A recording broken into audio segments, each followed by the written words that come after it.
billionaire philanthropist Bill Gates has just released an interesting note on how he views the dangers of climate change. In a new blog post, he disagrees with those who say nothing matters more than limiting the rise in temperature. Gates says this view is wrong. He still says we should reduce emissions, but says the Doomsday outlook is causing much of the climate community to focus too much on near-term emissions goals. And that's diverting resources from the things we should be doing to improve life in a warming world.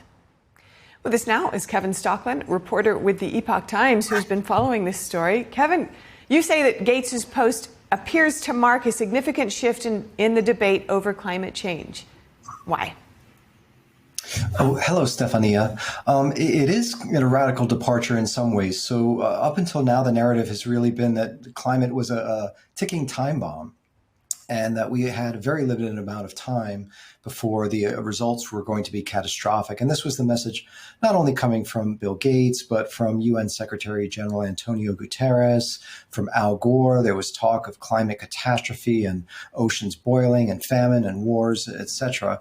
And now Bill Gates is coming out, and he's not the only one, and saying, well, temperatures will rise, that's a fact. But it's not the catastrophe that we thought it was going to be or that we said it was going to be. And so we should focus on other things to promote human welfare. Now, the blog post is written as a message to the UN Climate Change Conference in Brazil. It seems significant that it's not only aimed at the UN, but at a UN climate change conference. Yes, absolutely. So he's not only talking to the public, he's talking to a lot of the advocates for climate change policy. So it will be very interesting to see how this resonates in Brazil in November. And how's the reaction been to Gates' post so far? You know, somewhat predictably, the climate advocates, climate activists are not pleased. I think they still want to press that this is a pending catastrophe. But I think a lot of the people, critics of the climate change narrative, are happy to see this admission. So much of the predictions are based on climate models. They're not based on actual observations. And even the UN Intergovernmental Panel for Climate Change, which is considered by some the gold standard for climate science, has not found detectable trends for increase in extreme weather. So the science, as it were, isn't really supporting this narrative that catastrophe is impending. It's really been more the politicians who have taken that tack. And the Trump administration's policy on climate change is in stark contrast to the previous administration. In your article on the Epoch Times, you note how a recent Energy Department report poured cold water on some of the more dire climate change predictions. What were your key takeaways from that report? Yes. So what the Department of Energy report said, and this was produced by a diverse group of scientists. So echoing, actually preceding what Bill Gates has said, that the catastrophe from climate change is overstated, and that our previous policies to end fossil fuels and focus on investment in wind and solar were misdirected for a couple of reasons.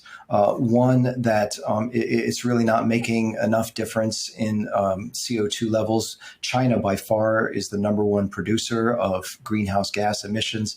India is also up there and growing very rapidly. And it's driven up energy prices for Americans. The parts of the world that are really leading the charge on eliminating fossil fuels are Europe, and they are now seeing some of the highest energy costs in the world. Many of the blue states in the United States are seeing the same thing. And so a lot of this report is saying that America needs abundant and affordable energy, and that wind and solar is just not going to get us there. And is the Trump administration's position likely impacting the overall climate change discussion or narrative?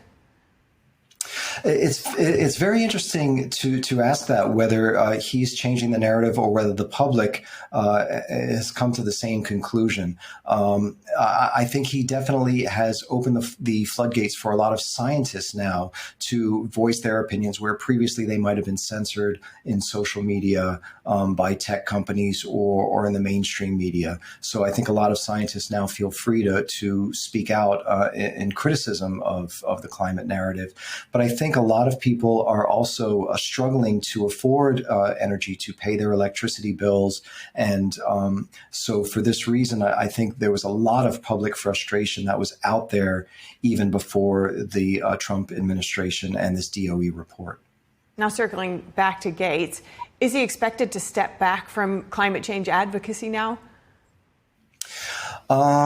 Well, so as you mentioned, this report is not saying that climate change isn't real and it's not a major issue. He continues to maintain that. What he's just saying is that we need to shift our focus towards helping the poorest people who will be disproportionately affected by climate change. So we need to focus on health and welfare. And, the fact is oil and gas and their derivatives are responsible for feeding the world, and the world depends on affordable energy for its prosperity and for its health. So I think Bill Gates is still very interested in playing kind of a controlling role in global policy, but I think he's shifting his focus from ending fossil fuels towards what he calls increasing health and prosperity. Well, it's been great to speak with you about this, Kevin Stocklin. Thank you so much. Thank you.